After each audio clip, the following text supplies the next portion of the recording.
Ayan, huli ka, Santol.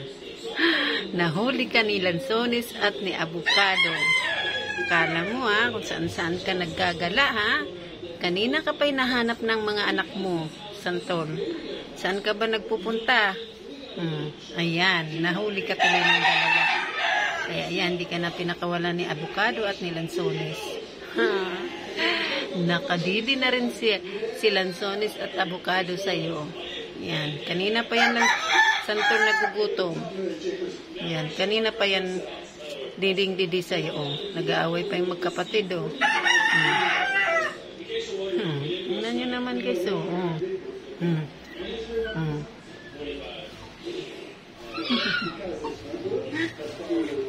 Huwag kayong mag-away. Nag-aaway pa silang dalawa. Kasi ayaw magpadidi ni Abukado Uy.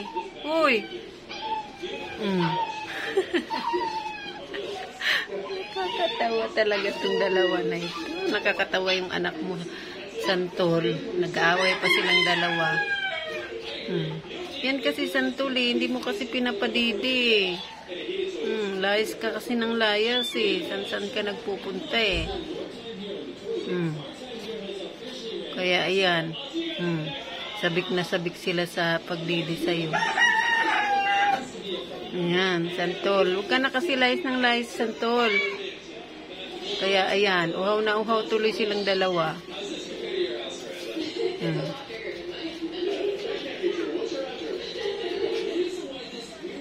Sige, magpakabusog kayo, Lanzones, Abukado, kasi mamaya lalayas na naman yung nanay nyo. Hindi nyo naman makikita yan.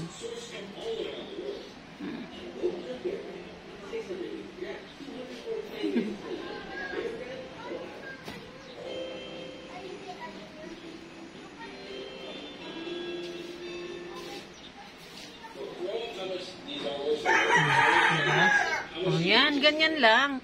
Huwag kayong mag-away. Magdididi na lang kayo sa nanay niyo. Mag-aaway pa kayong dalawa Dalawa na lang nga kayo Yan.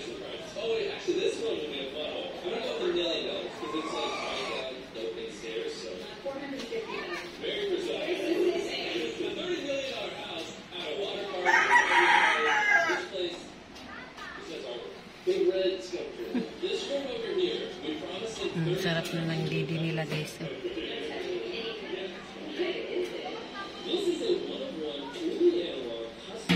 diba? Ito guys, ang ganda ng kulay ni Lanzones. Tapos si Abukado guys nakahawak pa talaga sa nanay niya.